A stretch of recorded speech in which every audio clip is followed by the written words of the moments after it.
हाँ, अलंकार किसे कहते हैं? 35 35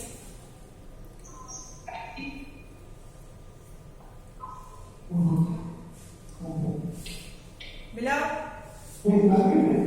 हाँ, तो कौन बताएगा कि अलंकार किसे कहते हैं? कौन बताएगा कि अलंकार किसे कहते हैं?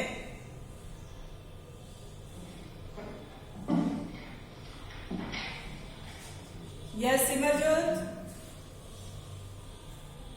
सिमरजोत,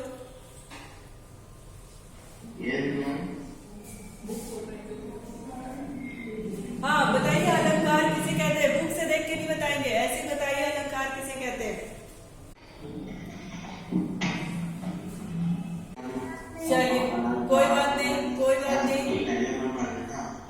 अच्छा, आप पहली बार पढ़ रहे हो, ठीक ठीक ठीक, ओके ओके ओके। अलंकार का मतलब होता है अलंकार अलंकृतम करोति, ठीक है। अलंकार जो होता है उसको आभूषण कहते हैं, ठीक है।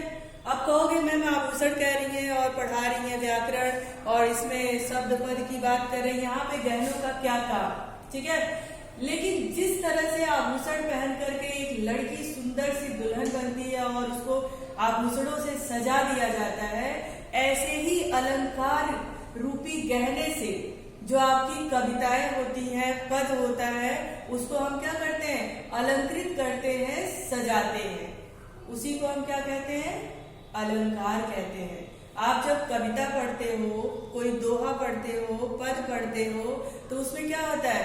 उस दोहा और कविता में शब्द रूपी अलंकार होता है ना, यानी शब्द रूपी गहना उसमें होता है और उसी शब्दों के माध्यम से हमारी वो कविताएं पढ़ने में और उसके अर्थ जानने में हमको क्या लगता है? सुंदर लगता है।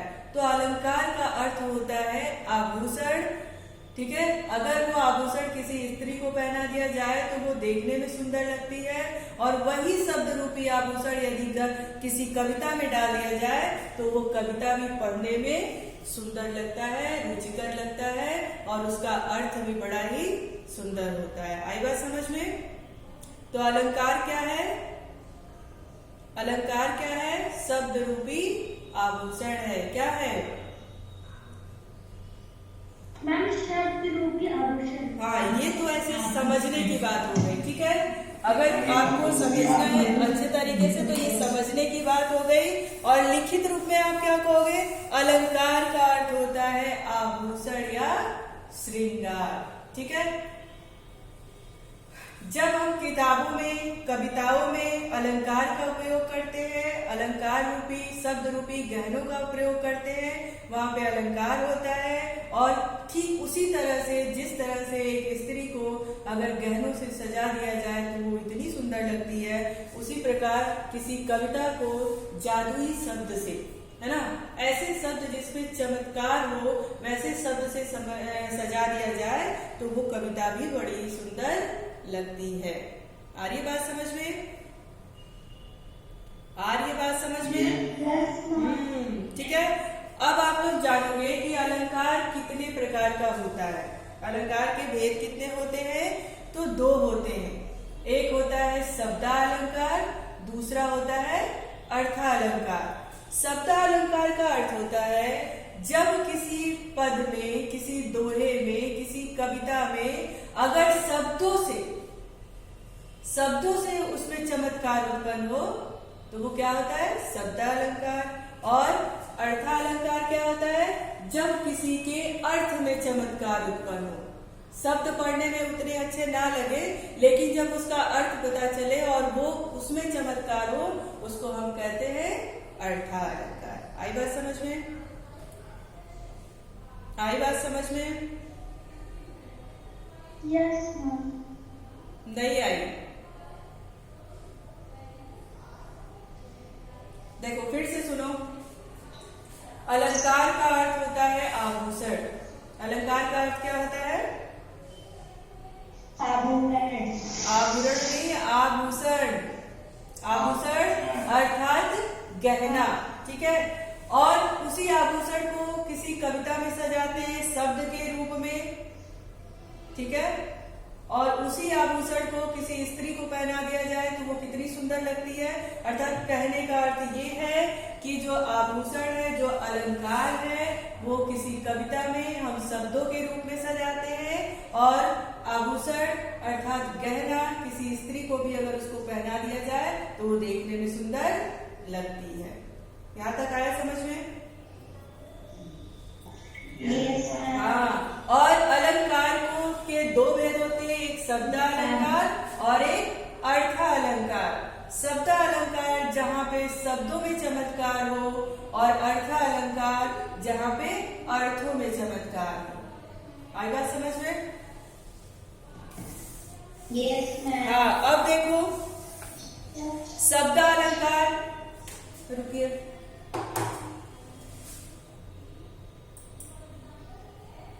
आपको स्क्रीन दिख रहा है?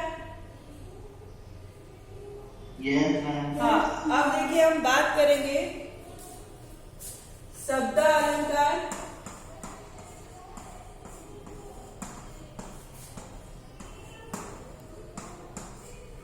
और अर्थालंकार।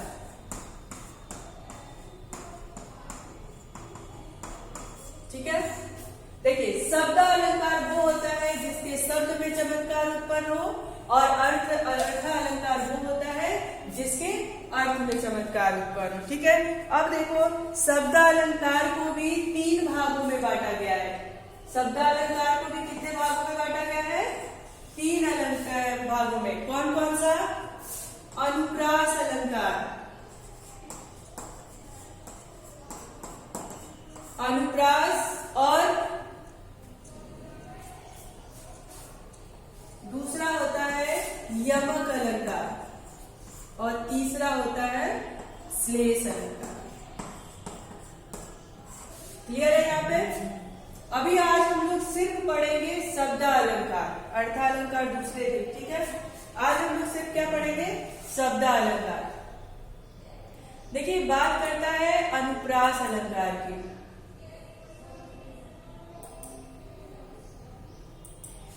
ठीक है, पहला हमारा क्या है? अनुप्रास अलंकार।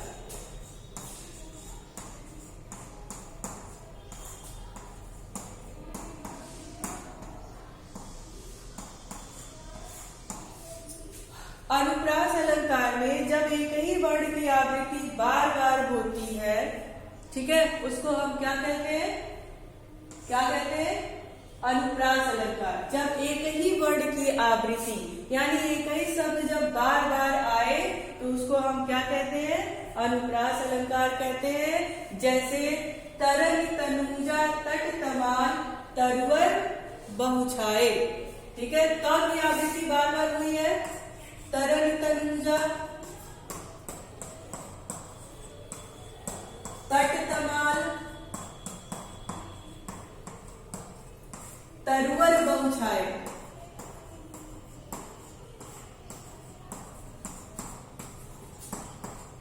यहाँ पे जो ये त की आवृत्ति है, त वर्ड जो है, इसकी आवृत्ति क्या हुई है?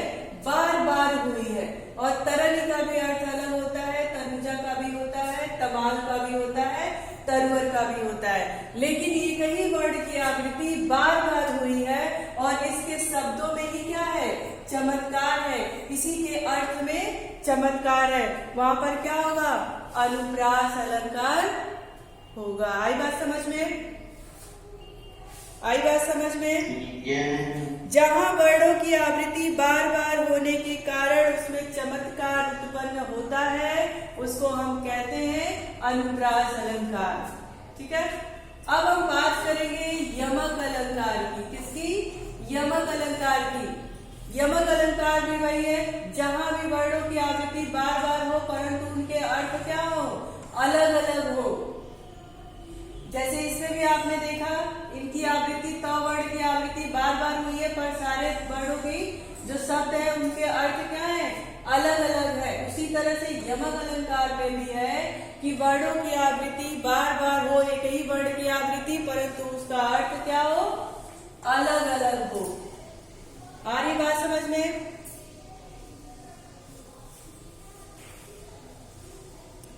Yes, ma'am. हाँ, ठीक है। तो क्या कहता है? कहता है कि जहाँ एक ही शब्द एक से अधिक बार या भिन्न अर्थ दे, वहां पर क्या होता है? यमक अलंकार। जहां पर एक ही शब्द बार बार आए और भिन्न अर्थ दे, अलग अर्थ दे, उसको हम क्या कहते हैं? यमक अलंकार कहते हैं। जैसे आपने सुना होगा, हरि बोले हरि ही सुने, हरि गए हरि के पास, और वे हरि हरि को गए कि हरि हो गए उदास। समझ में आया? हरि बोले हरि ही सुने। देखो, एक हरि का अर्थ होता है प्रभु, भगवान, ठीक है?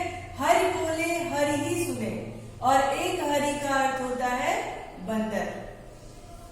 तो क्या कह रहा है? हरि बोले हरि ही सुने, हरि गए हरि के पास, यानी प्रभु की बात कौन सुन रहा है? बंदर सुन रहा है, और वो मरने के बाद कहाँ गया है? हरि के पास गया है। हरि बोले हरि ही सुने, हरि गए हरि के पास, अब वे हरि हरि को गए कि हरि हो गए उदास। तो हरि शब्द की आवृत्ति बार बार हुई है, और एक हरि का अर्थ होता है भगवान, और दूसरे हरि का अर्थ होता है प्रभु। ठीक है? ये हरि जो है ये प्रभु है, और ये हरि जो है वो क्या है? बंदर। ठीक है? दूसरा आपने सुना होगा, कनक कनकते 100 गुनी, मादकता अधिकाय, वा पाए बौराय नर, वा पाए बौराय, है ना? कनक का अर्थ क्या होता है? एक कनक का अर्थ होता है सोना, है ना? सोना अर्थात धातु। और दूसरे कनक का क्या अर्थ होता है? धतूरा, जो एक जहरीला पदार्थ होता है, उसका अर्थ होता है धतूरा। ठीक है? उसका अर्थ क्या होता है? धतूरा। अगर आपको बहुत ज्यादा सोना भी मिल जाए, अचानक से कहीं आप जा रहे हो और पड़े हुए रास्ते में ढेर सारा सोना मिल गया, तो उसको भी देख करके आप क्या हो जाओगे? बौरा जाओगे। भाई, इस सोने को मैं कहाँ रखूं? अलमारी में रख दूं, बैंक में रख दूं, कि घर ले जाऊं, या दोस्तों में बांट दूं? ठीक है? तो अत्यधिक सोना भी पा जाते हो तो क्या होता है? इंसान बौरा जाता है। और धतूरा का सेवन कर ले, जो शंकर भगवान पे चढ़ाया जाता है, तो इसको भी अगर आप खा लो तो क्या हो जाता है? आपको नशा सा छा जाता है, बौरा जाता है इंसान। तो वही कह रहा है, कनक कनकते 100 गुनी, मादकता अधिकाय। यानी अगर कनक अर्थात सोना ज्यादा मिल जाए, उम्मीद से ज्यादा मिल जाए, तो भी नरबौरा जाता है इंसान, और धतूरे का पालन भी आदमी ज्यादा कर ले तो भी बौरा जाता है। आई बात समझ में? आई बात समझ में? तो अनुप्रास अलंकार क्या होता है? जहां वर्णों की बार बार आवृत्ति के कारण चमत्कार उत्पन्न हो, वहां पर अनुप्रास अलंकार होता है। मैंने एक उदाहरण दिया था, तरंग तनुजा, और दूसरा देखिए, चारुचंद की चंचल किरणें खेल रही थी जल थल में। चारुचंद की चंचल किरणें खेल रही थी क्या? जल थल में। तो चारुचंद की, यानी ये जो च की आवृत्ति है, च वर्ण की, ये बार बार हुई है ना? चारुचंद की चंचल किरणें खेल रही थी जल थल में। तो च की आवृत्ति बार बार होने के कारण ये क्या है? ये अनुप्रास अलंकार है। यमक अलंकार में क्या है? जहां एक ही शब्द एक से अधिक बार आए और भिन्न भिन्न अर्थ प्रकट करे। यमक अलंकार जहां एक ही शब्द बार बार आए और भिन्न भिन्न अर्थ प्रकट करे, अलग अलग अर्थ प्रकट करे, उसको हम क्या कहते हैं? यमक अलंकार। दो उदाहरण मैंने दिया, कनक कनकते 100 गुनी, मादकता अधिकाय, वा पाए बौराय नर, वा पाए बौराय। अब देखो दूसरा अर्थ भी क्या हो जाएगा? माला फेरत जुग भया, फिरा न मन का फेर, कर का मन का डार दे, मन का फेर। अब देखो, ये मन का, एक तो मन होता है जो आपका मन, ठीक है, और एक मन का अर्थ होता है मोती। आई बात समझ में? मन का दो बार प्रयोग हुआ है। एक मन का क्या होता है? आपका मन, ठीक है, आपका दिल जो करता है, और दूसरा मन का क्या होता है? मोती। यानी एक ही शब्द की आवृत्ति एक से अधिक बार हुई है, परंतु इसका अर्थ क्या हुआ है? अलग अलग है। आई बात समझ में? आई बात समझ में? हाँ, चलिए। अच्छा, तीसरा बताइए,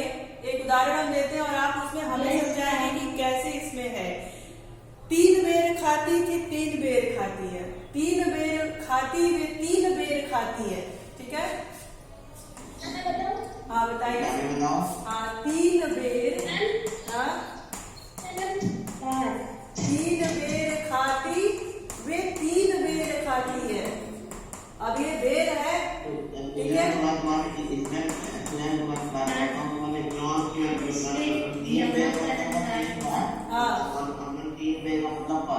हाँ ठीक है, हाँ बताइए। हाँ श्रेया बताओ। हाँ ये जो 3 बेर की बात किया है, 3 बेर, सुनो, एक बेर का अर्थ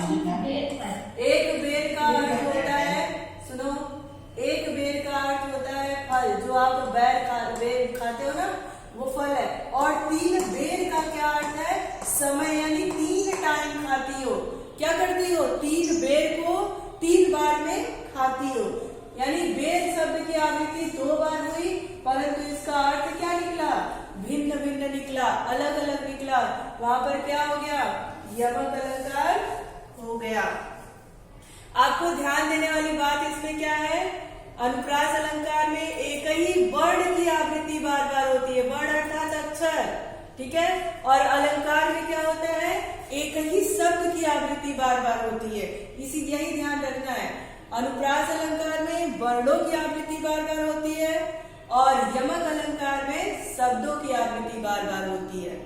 आवृत्ति यानी बार बार एक ही शब्द का प्रयोग किया जाता है। आई बात समझ में?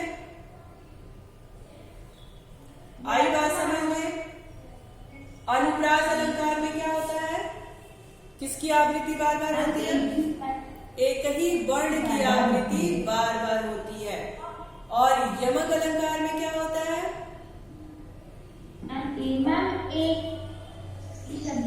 हाँ, एक ही शब्दों की आवृत्ति एक से अधिक बार होती है, परंतु उसका अर्थ क्या होता है? अलग अलग होता है, ठीक है। अब चलिए बात करते हैं हम श्लेष अलंकार की। देखो श्लेष का अर्थ होता है चिपका हुआ। श्लेष का अर्थ क्या होता है? चिपका हुआ। जहां एक ही शब्द में 2 अर्थ चिपका हो, 2 का बात हो, वहां पे क्या होता है? श्लेष अलंकार होता है। श्लेष का अर्थ ही होता है चिपका हुआ। श्लेष का अर्थ क्या होता है?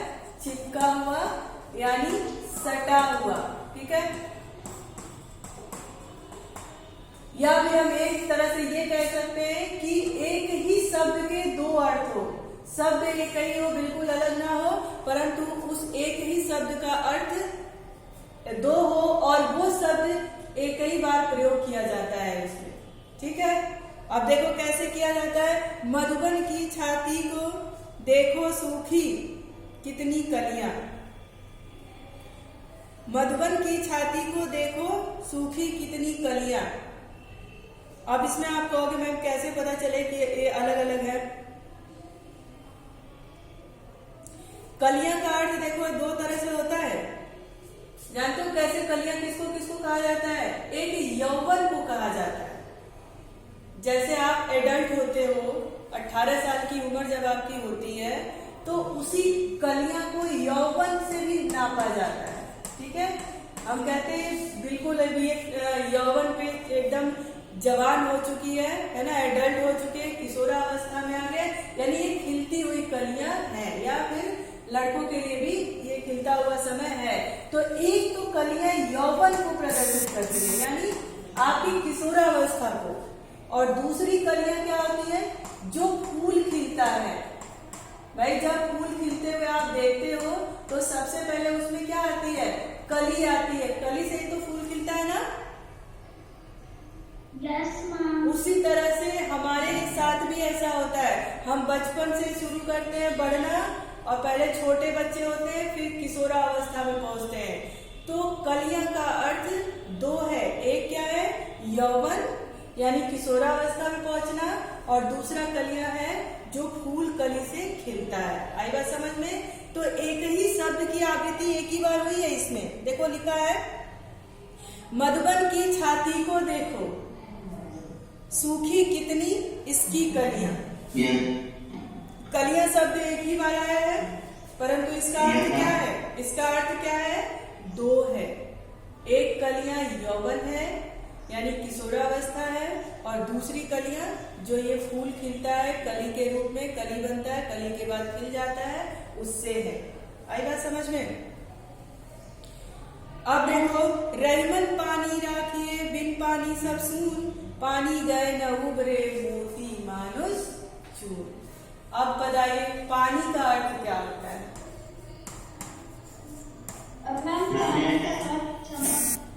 क्या होता है? हाँ बताइए।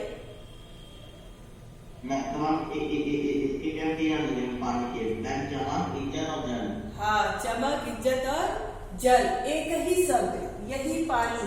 एक तो पानी पीने के काम आता है, दूसरा पानी क्या कहता है? इसमें कह रहा है ना कि रहीमन पानी राखिए। रहीमदास जी कहते हैं कि अपनी पानी यानी अपना मान सम्मान बचा करके रखिए। बिन पानी सब सुन, बिना मान सम्मान के, बिना चमक के सब क्या है? बेकार है। और बिना पानी के मोती भी नहीं हो सकता, है ना? तो पानी का अर्थ क्या है? एक तो जल है, दूसरा चमक है, तीसरा मान सम्मान है। अब देखो, अब आपके पास अगर मान सम्मान नहीं होगा तो चमक रहेगी क्या आपके अंदर? नहीं। हाँ, सब बेकार है। जब आपके पास आपकी कोई रिस्पेक्ट नहीं है, आप अपने मान सम्मान को नहीं बचा के रखते हो, तो आपके पास किसी भी चीज का कोई महत्व नहीं है। इसीलिए कहते हैं रहीमन पानी राखिए बिन पानी सब सून, पानी गए न उबरे मोती मानुष चूर। ठीक है? तो देखो, पहला क्या ध्यान रखोगे? अनुप्रास अलंकार। ये कौन सा अलंकार है? शब्दा अलंकार है। ठीक है? अनुप्रास अलंकार में वर्णों की आवृत्ति बार बार होती है। यमक अलंकार में, हाँ बोलिए। Excuse me, ma'am, I have a doubt. हाँ बताओ बताओ। मैम की जो मैम जो श्लेष और जो यमक अलंकार जो हम रहीमन वाला था, हाँ। उसमें तो मैम कुछ यमक अलंकार बोल सकते हैं। नहीं, लेकिन एक ही शब्द में दो अर्थ नहीं है ना। जैसे उसमें आप बात करते हो यमक अलंकार में, तो यमक अलंकार में कह रहा है कि जहाँ एक ही शब्द एक से अधिक बार आए। ठीक है? एक ही शब्द क्या है? एक से अधिक बार आए और भिन्न भिन्न अर्थ प्रकट करे। ठीक? और श्लेष अलंकार में क्या है? श्लेष का अर्थ ही है चिपटा हुआ, यानी एक ही शब्द में कई अर्थ होते हैं। ठीक है?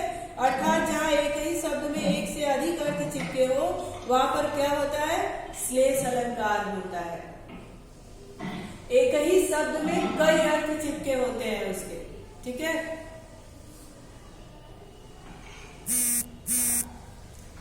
तो अनुप्रास अलंकार में वर्णों की आवृत्ति होती है, यमक अलंकार में शब्दों की आवृत्ति होती है, और श्लेष अलंकार में एक ही शब्द में कई अर्थ चिपके होते हैं, कई अर्थ उसके निकलते हैं। ठीक है? आई बात समझ में? यहाँ तक कोई दिक्कत? बताओ बताओ।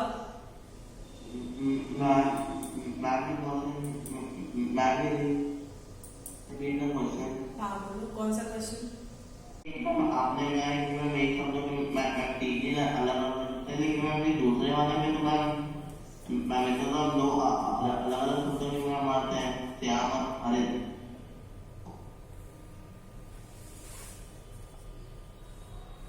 एक बार और रिपीट करो। मैम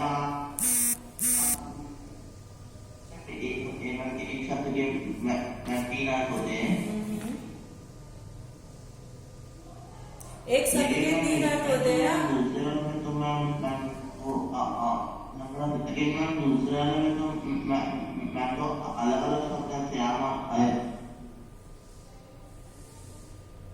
दूसरे वाले में कहा अलग अलग है? रहीमन पानी राखिए बिन पानी सब सुन, पानी ही तो आया है। मेरी भव बाधा हरो। अच्छा, मेरी भव बाधा हरो राधा नागर सोय, जातन श्याम की झाई श्याम हरित दुति होय। यहाँ पे श्याम की बात हुई है। तो हमने कहा था ना जब एक शब्द के अलग अर्थ आए तो इसमें जो श्याम है, एक तो श्री कृष्ण है और श्याम मतलब क्या होता है, सांवला होता है,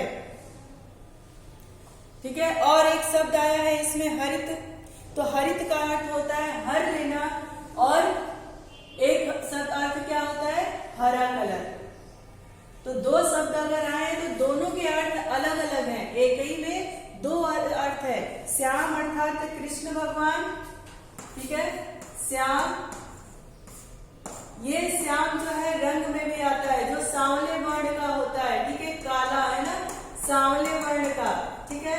श्री कृष्ण हमारे कैसे थे, सांवले वर्ण के थे। और श्याम का अर्थ क्या होता है, कृष्ण भगवान को भी श्याम कहा गया है, ठीक। दूसरा शब्द है इसमें हरित। एक हरित का क्या है, इसमें दिया है ना श्री कृष्ण भगवान, तो भगवान क्या होते हैं, दुख को हर लेने वाले होते हैं, हमारे कष्टों को दूर करने वाले होते हैं। और एक हरित का अर्थ होता है हरा रंग। तो एक शब्द के दो अर्थ निकले कि नहीं निकले? यस। हाँ, तो उसी को कहते हैं श्लेष अलंकार में एक ही शब्द के दो अर्थ होते हैं, ठीक, उसको श्लेष अलंकार कहते हैं। और कोई डाउट? जैसे देखो इसमें और है, मंगन को देख फटी, देखो मंगन को देत पट देती बार बार है। पट का अर्थ क्या होता है, एक पट का अर्थ होता है वस्त्र, और दूसरा क्या होता है, पट किसको बोलते हैं, दरवाजे को भी बोलते हैं, ठीक है ना, कहते हैं पट बंद कर दो, दरवाजा है ना, तो उसको पट को दरवाजा भी कहते हैं, और पट मतलब वस्त्र भी होता है। तो इसमें क्या कह रही है, मंगन को देख पट देती है बार बार। इस काव्य में पंक्ति में पट के दो अर्थ हैं। तो वो कह रहा है कि एक किसी भिखारी को देख करके वो पट बार बार देती है, यानी वस्त्र को बार बार देती है, कपड़ा बार बार देती है। फिर उसमें पूछ रहा है कि इस काव्य के पंक्ति में पट के दो अर्थ हैं, तो कौन कौन से हैं? एक तो पट का अर्थ होता है वस्त्र, और दूसरे पट का अर्थ होता है दरवाजा या किवाड़। आ रही बात समझ में? हाँ मैम, किवाड़ मतलब क्या होता है? बेटा, दरवाजे को ही किवाड़ भी कहते हैं, फाटक भी कहते हैं। दरवाजा, फाटक, किवाड़, ये सब एक ही चीज है, ठीक है। कपाट, जब हम मंदिर में प्रयोग करते हैं तो कहते हैं ना मंदिर का कपाट बंद हो चुका है, ठीक है। पट खोलने की तैयारी चल रही है, ठीक। गांव में जाते हैं तो लोग क्या कहते हैं, किवाड़ भिड़ा दो, है ना, कहते हैं कि नहीं कहते? शहर में आप आते हो तो लोग क्या कहते हैं हिंदी में, दरवाजा बंद कर दो, बस बहुत रात हो गई, या बार बार कोई चला आ रहा है ना, फाटक बंद कर दो, फाटक लगा दो। तो किवाड़, दरवाजा, फाटक, कपाट, पट एक ही चीज है, पर्यायवाची शब्द है, ठीक। और कोई दिक्कत? और कोई दिक्कत? No ma'am. हाँ चलो, नो मैम जो कर रहा है वो जरा मुझे बताए कि अलंकार किसे कहते हैं।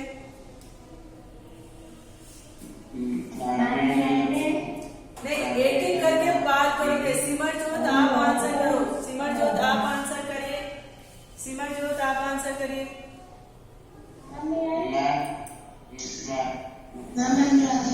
बेटा एक एक करके सबका आंसर करो।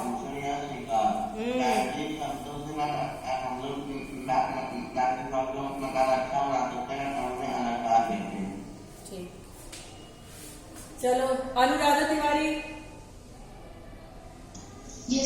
आप बताइए अलंकार किसे कहते हैं? अर्थ होता है कि शब्दों में आभूषण या श्रृंगार करने और शब्दों को अच्छा बनाने के लिए हम सब अलंकार का उपयोग करते हैं। हाँ। अलंकार के दो भेद होते हैं, हाँ। शब्द अलंकार और अर्थार अलंकार। हाँ, देखो कुल कहने का अर्थ ये है कि अलंकार का अर्थ होता है आभूषण, ठीक है। जिस प्रकार किसी लड़की को हम आभूषण पहनाकर, गहना पहनाकर उसको सुंदर बना देते हैं। अब देखो, अगर किसी मंडप में आप दुल्हन को देखते हो तो बिना गहनों वाली दुल्हन को बैठा दोगे तो वो क्या करेगी? दुल्हन नहीं लगेगी। ठीक है, तो ठीक उसी तरह से अगर किसी कविता की रचना आप कर रहे हैं, किसी दोहे की रचना कर रहे हैं और उनके शब्द में अलंकार ना हो, है ना, उनके शब्द क्या हो? सुंदर ना हो, चमत्कारिक ना हो, तो क्या होगा? वो कविता हमको पढ़ने में बिल्कुल भी अच्छी नहीं लगेगी, है ना। तो उसी को कहते हैं। और काव्य की विधा भी यही होती है कि उसको अलंकार से, शब्दों के चमत्कार से सजाया जाता है। अगर मान लीजिए कोई कविता आपको पढ़ने के लिए दे दी जाए और उस कविता के शब्दों में कोई चमत्कार ही ना हो, वो पढ़ने में आपको उतना अच्छा नहीं लग रहा, आप उस कविता को पढ़ने में इंटरेस्टेड नहीं होंगे।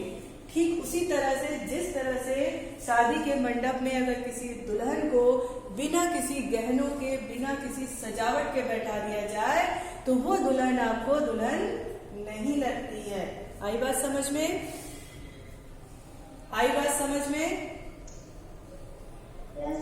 हाँ, तो जिन शब्दों से कविताओं और पद की शोभा बढ़ाई जाए वो अलंकार होता है। ठीक है, अब देखो अलंकार के कितने भेद होते हैं? तो अलंकार के दो भेद होते हैं, एक शब्दालंकार, दूसरा अर्थालंकार। शब्दालंकार में क्या क्या आता है? अनुप्रास अलंकार, यमक अलंकार और श्लेष अलंकार। अर्थालंकार में क्या क्या आता है? उत्प्रेक्षा अलंकार, अतिशयोक्ति अलंकार, रूपक अलंकार और उपमा अलंकार। ठीक है, आज हम लोग से शब्दालंकार के बारे में चर्चा करेंगे। यहाँ तक अगर किसी को कोई समस्या हो तो वो पूछ सकता है। आप लोगों के पास बुक है और कुछ नहीं समझ में आए तो आप पूछो।